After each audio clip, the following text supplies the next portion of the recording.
1:30. Shall we start? Yes. All right. Do you need me to use a microphone? Yes. If it's not necessary, how about for you? You're all right? Everybody can hear me okay, yes? Good. I usually don't need one. My husband would tell you that. Yes. All right. So, some of you have met me or seen us. My name is Mrs. Van. I'm the founder of Ohio Nature Education, the charity that you guys are helping to support this weekend. This is one of our volunteers, Jan. We are a volunteer organization, by the way, and we need about 10 of Jan's, and her husband might not agree with that. Yeah, I've been doing this for over 30 years, and we keep good track of how many people we come in contact with because we have to for our permit. And so since we started Ohio Nature Education, we've come in contact with over 700,000 people. I'm getting tired. So when we have somebody like this, a chatterbox, and doesn't get tired, I can go and kind of like go into the background and say, let Jan get with the people. So it's all good. So we really appreciate Jan being involved. So, as well as all of our volunteers. All right, so we're going to talk about and look at birds of prey. All right? And what do we mean by birds of prey?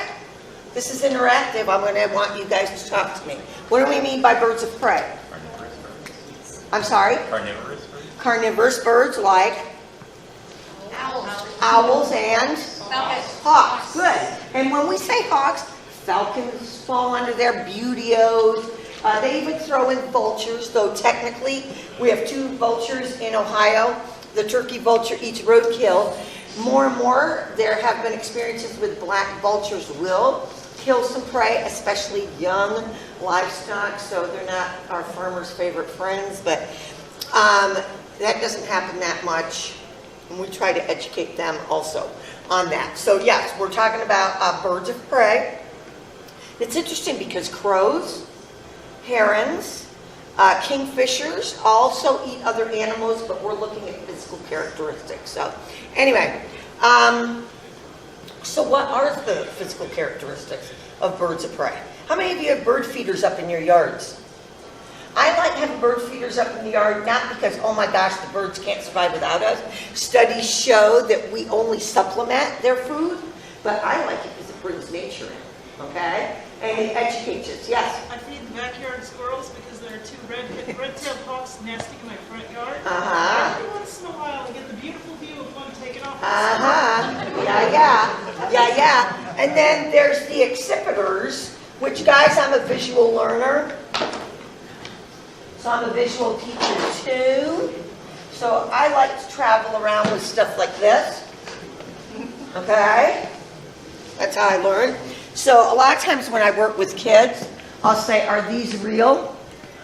And you'll hear yes and no, and then I'll say, well, they're real and real dead, right? Absolutely. So I'm not an animal rights activist. I'm not anti-hunting. But obviously we didn't kill these things. These are just things that we collect. Because in a normal, healthy situation, when we try to get close to wildlife, it should go away from us, right? And that's why we use binoculars when we're bird watching, and photographers use these huge lenses because we can't get close to wild animals. So that's why it gives you a close-up view of a lot of these. But yeah, this is an accipiter. This would be an immature Cooper's hawk, and those are the ones that just buzz in and then take off with your bird. And then a lot of times all you'll see is feathers. Okay, there was a woman that was elderly woman that was calling the Division of Wildlife. And she said, I have exploding doves in my yard. I've heard a lot of stories in my years, but I had to figure this one out. So apparently she had a Cooper's hawk that was coming in regularly. And you know, mourning doves literally throw feathers. So if they're caught by a predator like a cat, they can just drop feathers at will. And a lot of times you'll find mourning doves with no tail feathers, but by golly, they got away. But that's what was happening. The accipiter was coming in, a Cooper's hawk or a sharpshin hawk, and nailing it, and she would just see flying feathers. So, you know, she thought, well, there we go, the birds are exploding. Yes? Is that common among other doves and pigeons? Because I find a lot of it. Yeah, absolutely, yeah. That they're the same family, obviously, yeah. Absolutely. So anyway, but we use these wonderful tools to have you see things up close. Guys, you would not want to get any closer than this if that bird was attached, okay? This is the foot of a great horned owl. I've been on the receiving end, and when people say, especially the kids will ask us, have you ever been attacked? And I say, whenever I get attacked by an animal, it's never the animal's fault, it's always me being stupid or, forgetting, getting too busy. But yeah, I had a female great horned owl. She was a non-releasable. Her name was Athena. She's no longer with us. But when we would get in orphans, she would act as a foster parent. And who better to raise a baby great horned owl? Well, I made the mistake one day of walking up to that baby owl, and I never saw it coming. Bam! And then about the second time that she came towards me, I was able to defend myself. But again, that was not her fault. That was my fault. But they don't call great horned owls flying tigers for nothing. So yeah, so the physical characteristics that we're going to be talking about is hooked beaks, used for shredding and tearing, the feet. Okay, and if anybody wants to touch those, you can come on up here later and check those out. Talons on the feet, very rough feet too. All right, what about colors? What about bird of prey colors? Neutral, yeah, why? Blend in, yeah. Is everything okay, Jim? Okay. Yeah, you're not going to want, if you're a bird of prey, or really, you're not going to want to be this color, right? Because you're going to want to blend in. So, yeah. So they're going to use camo. And where did we get the idea of camo? From nature. Velcro. Nature. Okay? The falcon family has the malar barb going through the eye. That black stripe reflects sunlight. We have sports figures that use that same, again, that comes from nature. So we get a lot from nature. We usually don't give them credit though, right? Okay, so muted colors. Muted colors. Okay, what about anything else that will tell you it's a bird of prey? Other than it's eating your cardinal. Hook beaks, talons, yeah. Eyes, okay. Yeah, the eyes are usually larger. And we'll get into owls a little bit more, and we'll talk about that. Larger, forward-facing eyes, as opposed to the cardinal, the robin, okay? All right? But think of what they can see, too. That's binocular vision. Birds of prey get into binocular vision, where both eyes can focus on one area. What about size? Well, they've got to be bigger than their prey, right? Absolutely. But guys, we know that there are big, and I thought I grabbed my tape measure, but I did not. Oh, yes, I did. Again, I'm visual, so tell me that a bat has a 6-foot wingspan. Unless it's like a flying fox. Show me that a bat has a 6-foot wingspan. Then I'm impressed, okay? So I went out and bought a whole bunch of these years ago. And then when I can't find them, I steal my husband's. Okay, all right. But yeah, so we know that we have big birds of prey. Like let's see. How about the great gray owl, not found in Ohio? Stands 27 to 33 inches. But what's the smallest species of owl in the world? Pygmy owl. I'm sorry? No, not burrowing. Pygmy owl? That is the second smallest. And it's a family. Okay, the elf owl, 6 inches full grown. And I got to see one in Arizona. I'm a bird watcher, so is my daughter Tara. So we travel as much as we possibly can to go chase birds. Hey, we all have our things, right? Absolutely. And my husband amazingly loves to say bye-bye. Bye. Bring me back a hat. Bring me back a t-shirt. How long are you gone? 10 days? Okay. Save me rest. Okay, and it's nice and quiet. Leave the dogs, the cats, and the zoo in the backyard, right? Right, absolutely, which my wonderful volunteers take care of in my absence. So yeah, we have some small birds of prey too. Okay, so let's switch and talk about owls. One of my favorites, and let's talk about how they survive, okay? There's 250 different species of owls in the world. I say we have 8 in Ohio, okay? And in order of distribution, so our eastern screech owl, which we have 2 of those with us today. Okay, so the eastern screech owl, great horned owl, barred owl, and barn owl. This used to be endangered. It's been uplisted in Ohio to threatened. That's good. Now, the other 4 are what we call winter visitors. So, let's say it's fall, late summer, early fall. This group of birds says, this winter, I'm going to warm, balmy Ohio. And you think, no, it's not. Well, where they're from, yes, we are warm and balmy. Okay, so we get the saw-whet owl, which is even smaller than our screech owl, the short-eared owl, the long-eared owl, and the snowy owl. And only half of the world's owls are truly nocturnal or active at night. Okay? The other half are what we call crepuscular. I don't make this stuff up. Okay? This is the biologist. It means I'm active at dusk and dawn. But the snowy owl and our pygmy owls, they're not here in Ohio, are actually diurnal birds of prey too. Okay? Yeah, it's really pretty cool. All right. So we're going to talk about nocturnal owls though. All right? So how do they survive as a nocturnal animal? Well, we already talked that they're going to, all right, blend in. Okay? They've got that hook beak. They've got that, those nice talons. I say they don't go through the drive-thru at McDonald's for dinner or go Krogering, though I might like grocery shopping a whole lot more if they did. Okay, but they have big eyes.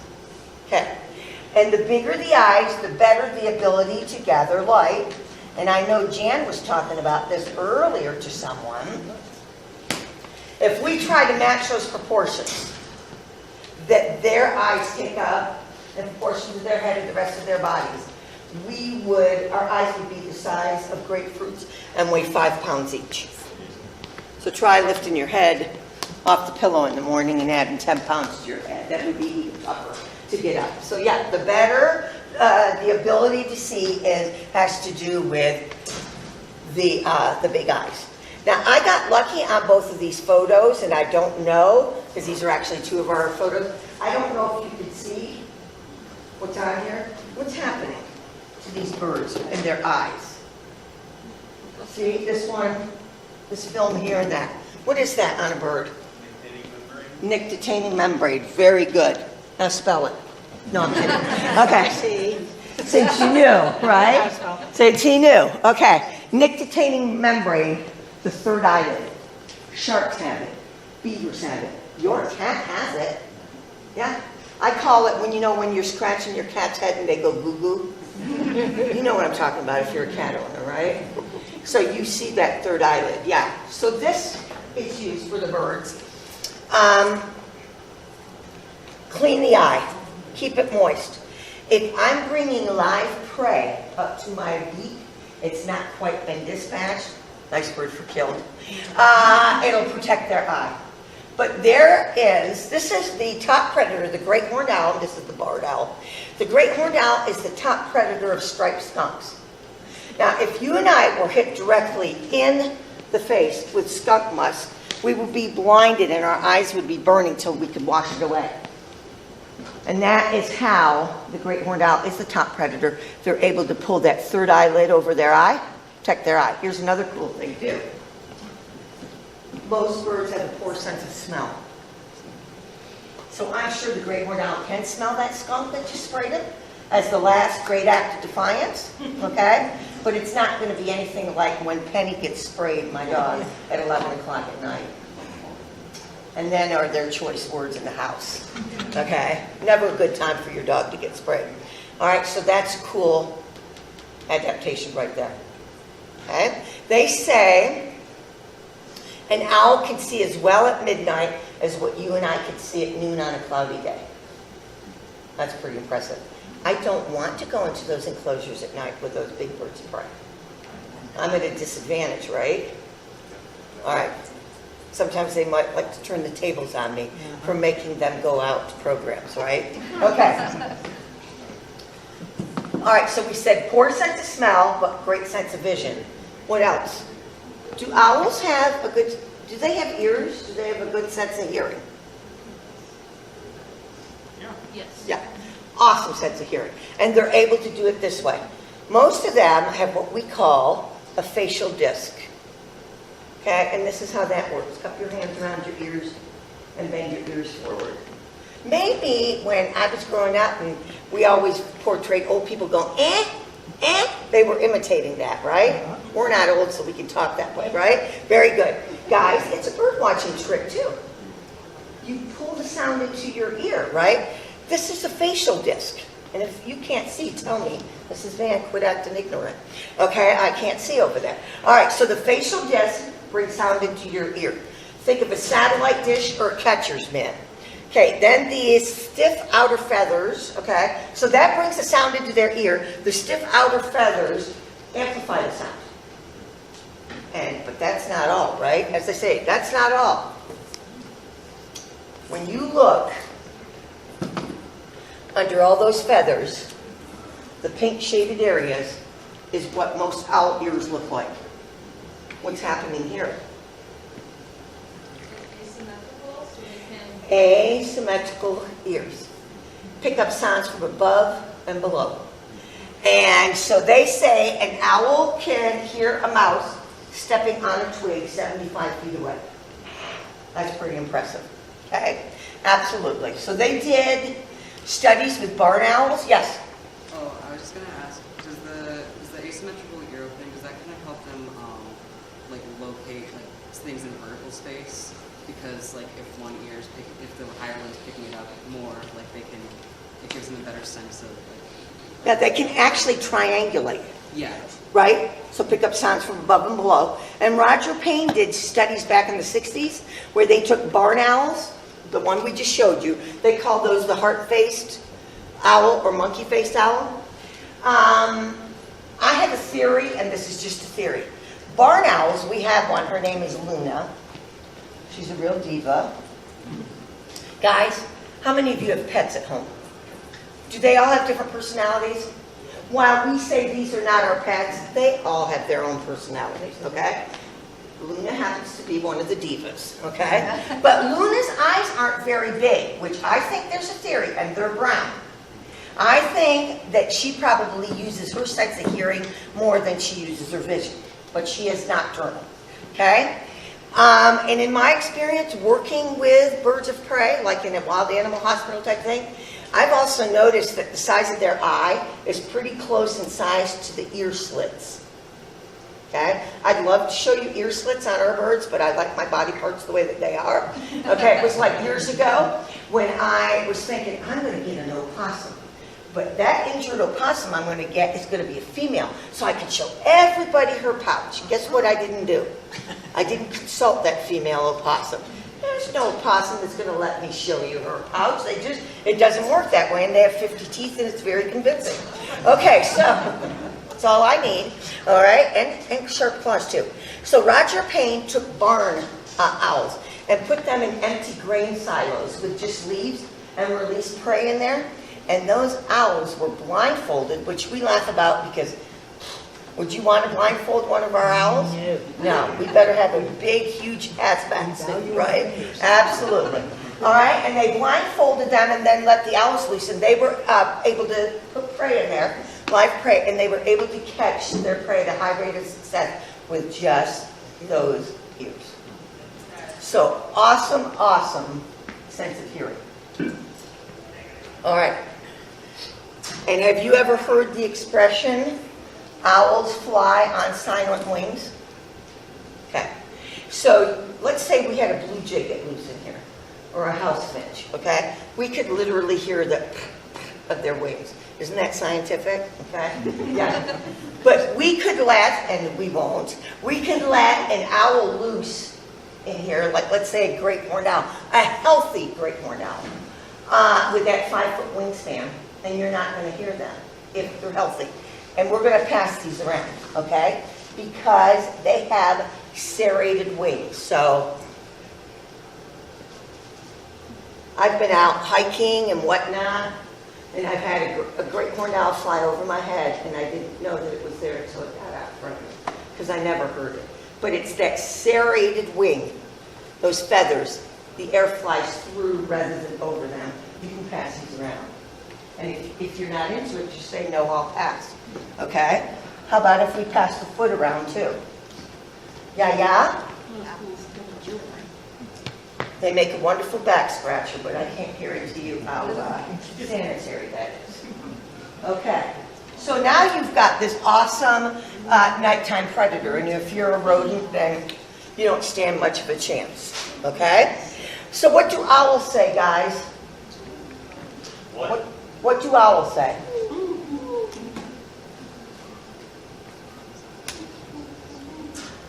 Good. It's whoo, whoo, whoo, whoo, right? The great horned owl. But not all owls hoot, right? This is the barn owl, B-A-R-N.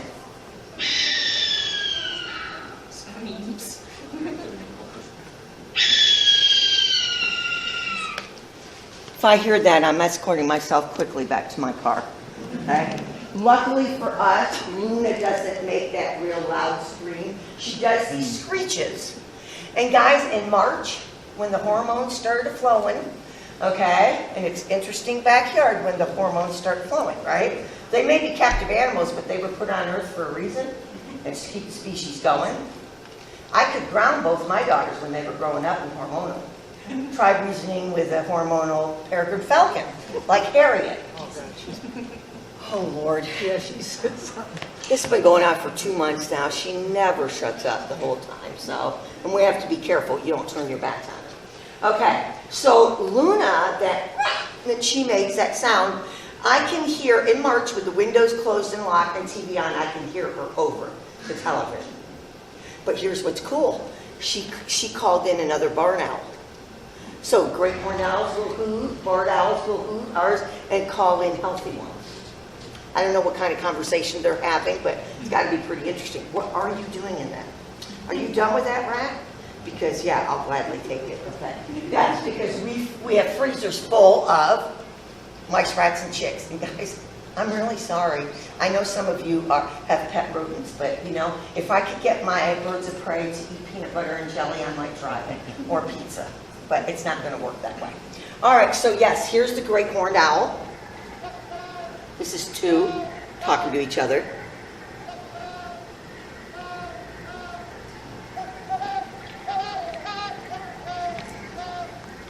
Okay.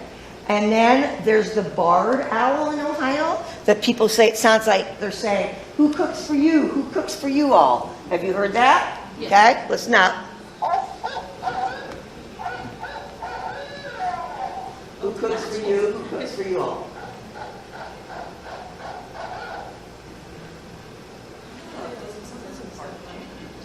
So I was doing an after-school program in Upper Arlington one time, and we were going over the different, like we say, the cardinal says, cheer, cheer, cheer. I'm birdie, birdie, birdie, birdie, birdie, birdie.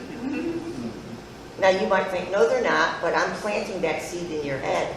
The next time you're laying in bed and the cardinal starts singing, you're going to hear cheer, cheer, cheer. I'm birdie, birdie, birdie, birdie, birdie. Then I like it when they get stuck and keep the birdie, birdie, birdie, birdie, birdie, birdie, birdie, birdie going. Okay? All right. So I was saying to the kids, okay, let's review. All right? And the robin is cheery up, cheerily, cheery up, cheerily, cheery up, cheerily. And I said to the kids, okay, who cooks for you? Who cooks for you all? One kid raised his hand and says, my mother. I said, yeah, that's true. Absolutely. Don't mess with mom. All right? Very good. All right, so would you get ready to pull out Otis? All right, and this is the sound of the eastern screech owl.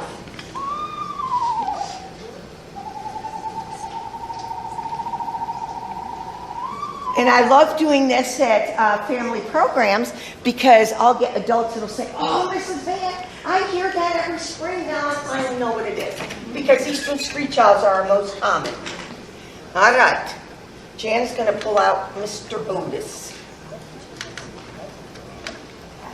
Otis was hit by a car, and he's unable to return to the wild. That's why the wing, okay, so that would be his right wing, is approximating improperly. This one's right up against the body. This one healed the wrong way, so he's unable to catch his prey. If he was back there in the wild, he would help us by eating small rodents and large insects. And guys, we always do the we need nature. They protect our crops. They protect our food. We teach that about spiders. We'll talk about that in Animals We Love to Hate. It's okay to be afraid of certain species. We teach people it's all right not to like them, but they all have a job. Okay? So yes, they protect our food from crop pests. Okay, this is a full-grown eastern tree jump. Okay. Jan, I am going to, since I didn't grab another poopy cloth, I'm just going to grab a cover, and I'm going to pull out Rusty, which that's always fun. Oh, and he's down there waiting for me. Well, you tied these together, didn't you? Okay, well, I'm going to tie it. No, it's okay. Tell them about, what's his name's age? Tell them about how old Otis is. She got him 17, well, probably 18 years now. 17, 18 years ago. In the wild, they only lived about 7 or 8 years. He's not happy. He is not happy. He's not as happy. Otis is really back. He's a grown. But he's at least 18, 17, 18 years old. And people will ask me, how old are they? If they went into Wild Animal Hospital with adult feathers, we have no way of aging them. So a lot of our birds, it's based on how long we've had them. The bird I've had the longest is Igor, one of my turkey vultures. And I've had her since 2001. Yes? Is non-flash photography okay? It is fine, and you can do flash photography. Okay? All right, so this is Rusty. I don't have to catch Rusty, he catches me. Okay? And he chatters the whole time. I got one of Rusty's relatives in my front cedar tree. That is awesome. So these are both males. So what's happening here? Why the different colors? By the way, we have 5 of these. They all live together. So they have screech owl parties. They're cavity nesters, so we give them boxes to go and hide in. Why the 2 different colors? Same species, same gender. So we can't do the male-female thing, right? Genetic variation. But why though? Environment? Environment, good deal. Okay. You could, let's say these 2 mated and laid 4 eggs. 3 could be born gray, 1 could be born red. The color they are will help them determine what habitat to go live in, where they're best camouflaged. If you look at the back of Otis, he looks like the bark of a tree. He'd be great in a beech maple forest. Okay? We usually find these where there's the reddish bark of pine trees or where there's pin oaks that keep their leaves on until spring. He was also hit by a car and is unable to return to the wild. He will close both eyes at once or they'll wink. Okay? I've had people tell me, oh, your owl is flirting with me. He winked at me. Yes, he did not give me $50. He doesn't do that for everybody. Running a nonprofit, it's fun. Okay, absolutely. Okay, what's going on here?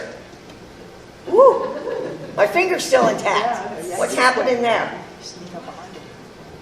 What's happening on top of the head? They're not really Well, ears. right. I try to get away from saying ears, and then we have a short-eared owl and a long-eared owl. Those are feather tufts. We already talked about the hearing mechanism. I keep doing this, don't I? Yeah. All right. Not all owls have the feather tufts or the ear tufts. It's a voluntary action to put them up and down, and it's used for camo. In other words, if you and I were hiking in the woods, they're going to see us coming. They're going to hear us coming. Okay, they're going to go up against the trunk of the tree, close their rather large noticeable eyes, elongate their body, put the feather tufts up. You and I might be looking at an owl, we would never know it. So that is used but for camouflaging. We think they probably communicate a little bit too. If I brought out, geez, I'm having a tough time. There you go. There, now I'll just hang myself going out the door. Okay. You can't take some people out in public, I'll tell you. All right. So if we brought out one of our big birds, and we usually don't do that as far as when we have the little birds out, you would just see what we mean. They get really thin and turn sideways and whatnot. All right? So is it true that owls can turn their heads all the way around in a circle? Almost. 340 degrees? Well, it's like 270. And I wish we could do that some mornings. Okay, he's looking at his crate. I'm going to put him away because we're going to do a demo anyway. He's so happy to be going back, and he just went to the bathroom on the floor. Such a good book. All right, so we will grab a cover and wipe that so nobody slips in it, like me. Okay, we turn our heads 180 degrees, okay? Try that. 180. Turn right. Your other right. Okay. Left. Okay. 180. Praying mantises can do that too. Okay. We move our eyes up, down, side to side, all around, across our eyes. Their eyes are fixed in a bony socket. They can't move their eyes. So they have twice the vertebrae in their necks that we do. So they are able to turn their heads 3/4 of the way around 270 degrees. So I'm going to try a little demo. That's why we love Otis. Rusty would never do it, not for all the mice in the world. So I'm going to get his attention. I'm going to have him go over his left shoulder, okay? And get his attention. And hopefully he'll cooperate and he'll go as far as he can to the left, can't turn any further, goes back to the center and goes over the right. He said, I know her tricks. Yeah, I know this trick. There goes mine. Yes, it does. Otis. Otis. There you go. Did I do that good? Yes, you do. And see, the other two, like Brutus and Buckeye, only have one eye. So that wouldn't be good.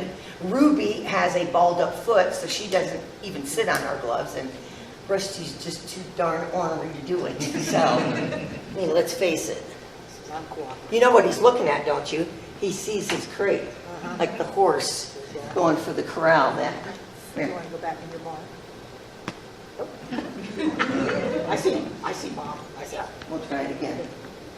Okay, so Jan is calling me Mom. Oh, sorry. No, it's all good. Jan and I have these conversations. It's all good.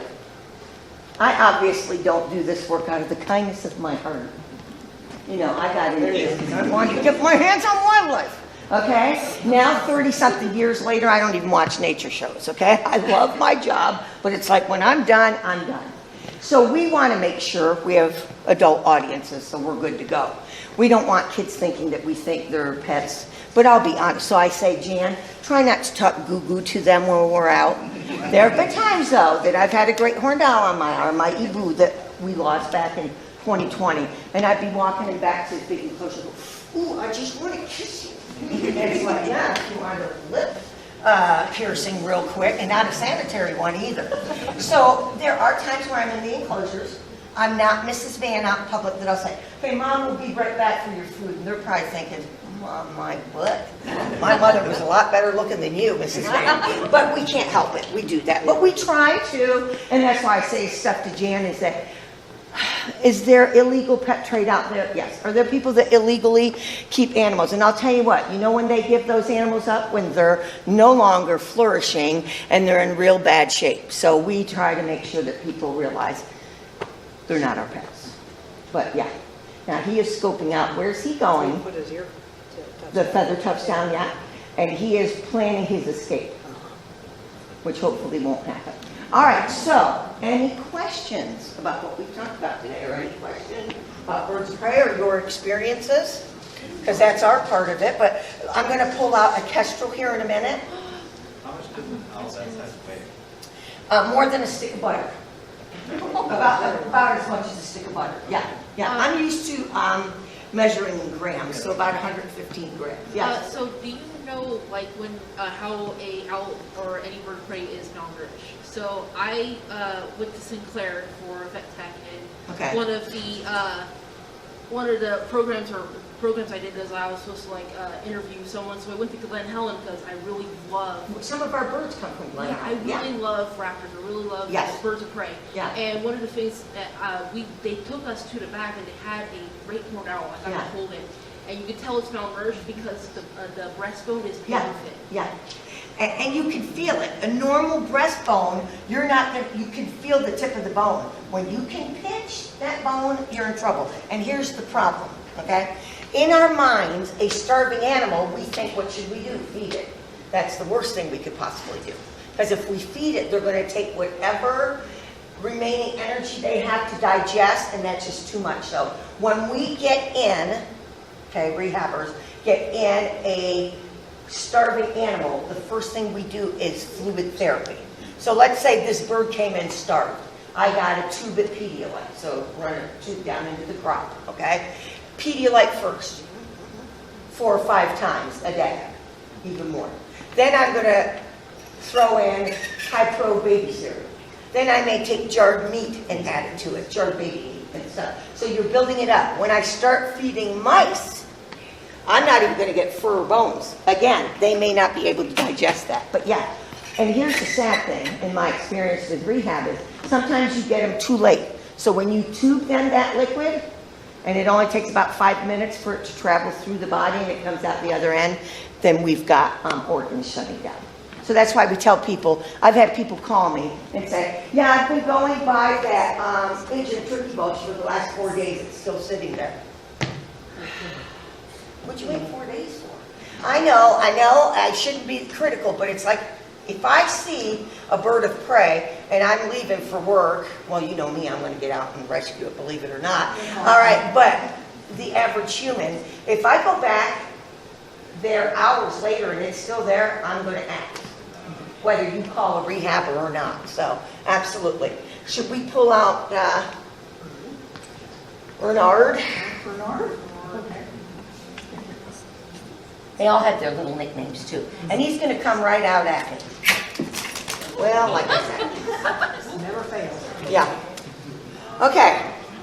In most of our birds of prey, okay, you usually can't tell the gender by looking at the plumage. Males and females look alike. Females are usually 1/4 to 1/3 larger. Would you get the female kestrel study skin out of the bin? All right, this is one of the exceptions to the rule. Okay? That's what the female would look like. Okay? This is a gorgeous male. He was captive bred, okay? So he cannot return to the wild. So this is the American kestrel, formerly called sparrowhawk, a cousin of the peregrine falcon. In Ohio, we have the peregrine, the merlin, and the American kestrel. And what is the peregrine falcon known for? Speed. In a stoop or a dive, 220, 225 miles an hour. And that's a bird that's not much bigger than a crow. But they hit their prey with such force. That's the end of that.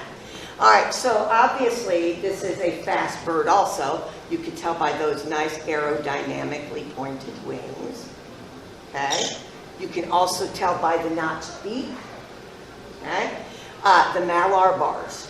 Now here's what's pretty cool, is that they can fly fast, not as fast as their cousin, but they can hover like a hummingbird. So if you see a robin-sized bird out over a field and it's hovering, you have an American kestrel. And again, they eat rodents and large insects, again protecting our crops, an occasional small bird. Here's what's pretty cool. They can see in UV light.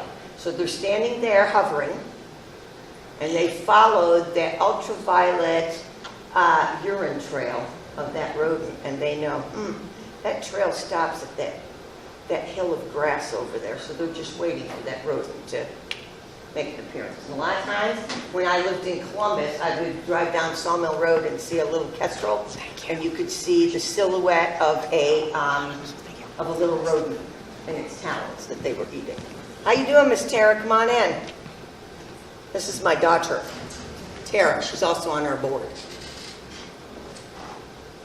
We're doing a panel later on Growing Up Wild. If you get a chance, come. We're just going to tell you about some of the stories that we don't usually put out in the public about sharing our lives with wild animals. Now, my 2 daughters have threatened to write a book, and I said, wait till I'm dead to publish it, please. Okay, so we will talk about that. Do you remember Fancy? Who was Fancy? She landed on my foot when I went out into the cages. And she was a female, Yes, right? Female kestrel. yes. Yes, that one year we ended up with all these orphans, like 10, 15 orphans, and we just gave them to her. And as long as we gave her enough food, but I could never cut the food up quite enough, she would hover over them like, don't you dare. She'd mantle over them. So anyway, Tara went out there barefooted one day, and Fancy taught her what those talons and beak was for. Absolutely. They might look small, but they are mighty. Oh, guys, do you want to know a bird that's brought tears to my eyes before? A cardinal. They have seed-cracking beaks, and they know to get the skin between your index finger and your thumb and twist their heads. It's like, excuse me, as I'm trying not to cry in front of somebody bringing in an injured cardinal. Excuse me while I... That's right. Okay, while I extricate this big and mighty cardinal off my hand. Absolutely. There you go. So interestingly enough, Bert and Ernie are siblings and lived together. They were raised together by a falconer. So they lived together without a problem up until late last summer, and then they started kicking each other's butts. So I had to separate them. I wish they'd lived together again, because all they do is talk to each other all day long. But they won't. And I guess that's the wonderful hormones. Okay, and since he's turning around, are you familiar with eye spots on caterpillars and butterflies and moths to fool prey? Eyes in the front, eyes in the back. This is one of the few birds that has eye spots. Okay, those Malar bars. Okay, again, we talked about how sports figures will copy that to reflect the sun. All right. Isn't he awesome? He's a bit of a diva. Well, I told them that about Luna. Now, as soon as she talks, because of course the cages are all in the backyard, as soon as she gets up and starts talking in the morning, these guys start calling and keep talking. When she goes out to feed her owls that are only fed at night, Bellatrix is hand fed at night, these guys wake up and start yammering. Yeah. Yeah. They don't ever stop when she's around. Well, and it's the falcons too, and hormones has something to do with it, guys. Right now, everybody's hormonal. And everybody wants to mate with her. Yes. I have an Aftermato falcon, okay, that she'll do this high-pitched chip, chip, and I'll answer her, and the minute she sees me, she runs up to her nest box and puts her tail up. You got a crush on it. This I don't have time. Right? So that's just part of it. So makes for a fun life, right? All right, questions, comments, Why stories. is Bernie so big? I'm sorry? Why is Bernie so big? Why is he so big? Yeah. You think he's big? You said he is. Really? For a male. Well, yeah, he seems to be. Guys, sometimes people will see our opossums, okay, and they'll say, why doesn't my neighborhood opossum look this good? Guys, I hate to say this, and it's sad, but you should see the wildlife refrigerator. It has healthier food in it than my refrigerator, okay? So our animals eat really well, and they're not having to go around your neighborhood in sewer drains. So it could be because he lives a good life. Yeah, absolutely. All right, other questions or comments? Yeah? I love the work that you guys do. Thank you so much for what you do. Oh, thank you. We love it, yes? It's not, well, yeah, I mean, it's not, she's been doing this since she was a kid, so when she moved out, she thought she'd never have to do animal care So again. doing animal care when it's 95 degrees out is not my favorite, but you step up and you do what you gotta do. Oh, so what? You find a maggot-ridden leftover rat in the corner of an enclosure. What's the problem with that? Yeah, absolutely. All right, any questions or comments? Don't be shy. I think they're gonna be out for pictures today too, right? Yeah, Five we're to gonna do more 5:40. pictures, I think from 5 to 6, and then tomorrow, I'm gonna bring some snakes that we'll do, get your picture taken. We have a Honduran milk snake, boy, is she a wiggly worm, and then we have a corn snake and whatnot. So, did you learn anything today? Oh, good. So that's what we do a lot of, you know? So those of us in more rural environments, there anything we can do Talking about out to in the wild? provide a habitat for any of your Are we birds? talking about Increased biodiversity. Just because of one. I should have brought them with me, but anyone that wants 25 tips to help wildlife, email me, okay? All of our literature have email, and if it says MVS at Ohio Nature or need more info, I will send you that, because that's a lot of what we do, and whatnot. But, guys, the big things are, and I'm not passing judgment, okay? But I attended a conference in the fall, and you know we have lost a third of our bird population since 1970. The 3 top reasons. Number 1, loss of habitat. Number 2, outdoor cats. I love cats. I've had cats since I can remember. I will always have cats. My Fact cats live 9 indoors. at one point. Yes, we don't have to tell them all the gory details. It's all good. We did have 9 indoor cats. All right, yes. I'm down to 2. My family can't believe it. And we're going to keep it at that. Well, and 2 dogs. And Dad. And Dad, yes, absolutely. That's a totally different story. It's just- Been trying to train him for 40 years, forget it. Okay, and the third is buildings and windows.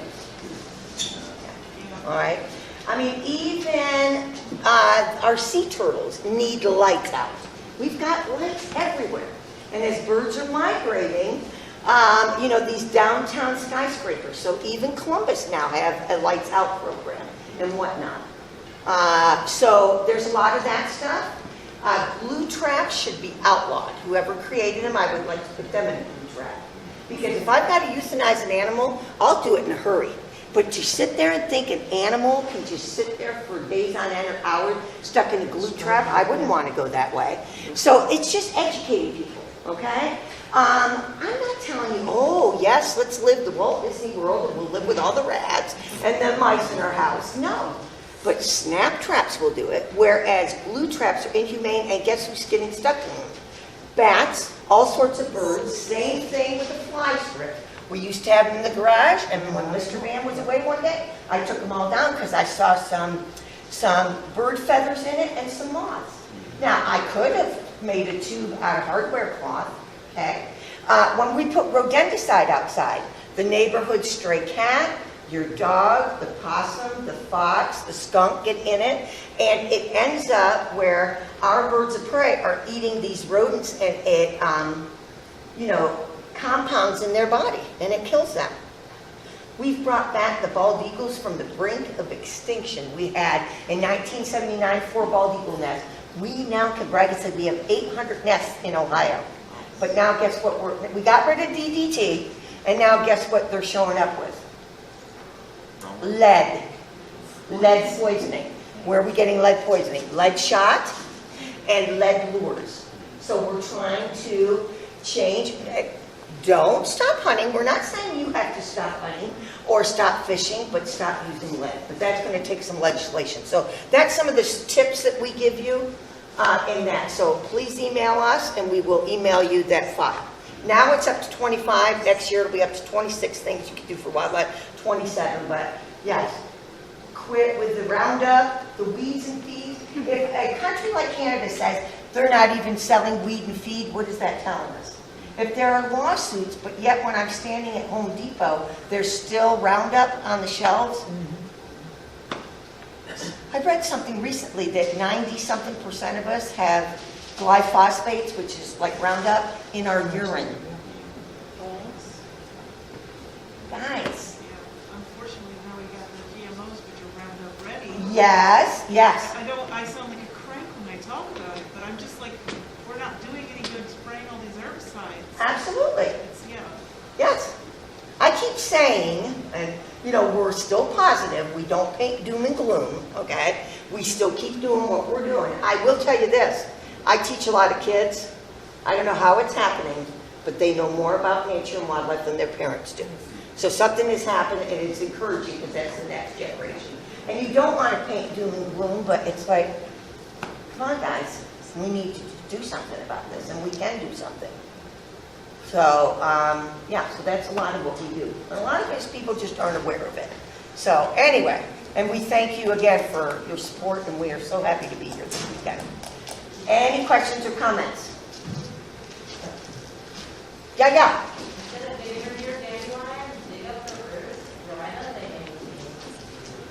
And you know what? Weed is, who came up with weed being the bad thing? They are one of the first, flowers to bloom and feed our pollinating insects. Absolutely. That's my big concern is all my neighbors chemically treat their lawns. I have no pollinators. I can't get my damn tomatoes to fruit anymore because no pollinators. Have you guys heard of, I almost had to do self-pollinating one year on my squashes and zucchini. Have you guys heard of Doug Tellamy? Oh, okay. When you ask me for those 25 tips, he has books like Bringing Nature Home. I'm a big fan, okay? And he has started this movement. I forget how many millions of acres of lawn, useless lawn, that we have. That's a monoculture. There is no wildlife value to it. So what he's saying is that's going to be the future of our wildlife, is if we can create habitat on our property by putting native plants in, okay, and feeding those native pollinators. That will be, that's the future for our insects and whatnot. So again, email me because I have some of his books on there, but he started Homegrown National Park, and our yards are part of that national park. And I've lived in condos in a suburb in Columbus. I have a couple acres out. It doesn't matter how big, you can still create good habitat, food, water, shelter, space. I don't care if it's a hanging basket that's a pollinating plant. But I use no chemicals, nothing like that in my yard. Yes? Where do we find your materials with your contact information? Out at the tables are bookmarks. There's brochures out there. But yeah, absolutely. And email me. Again, anywhere that it says need more info comes directly to me. I would be more than happy to pass that information on.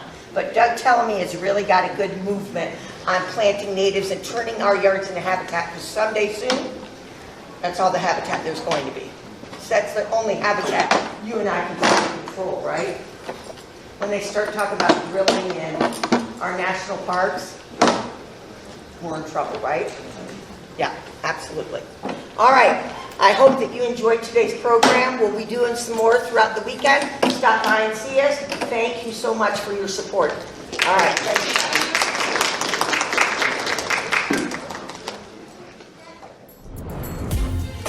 Silver Gattoman, he bought me a coffee. Silver Gattoman, here is the song for thee. He likes to video all the panels at the cons. You should go and watch them whether they are short or long. Silver Gattoman, you video that's not a jibe. All of you go to his YouTube channel and like and subscribe.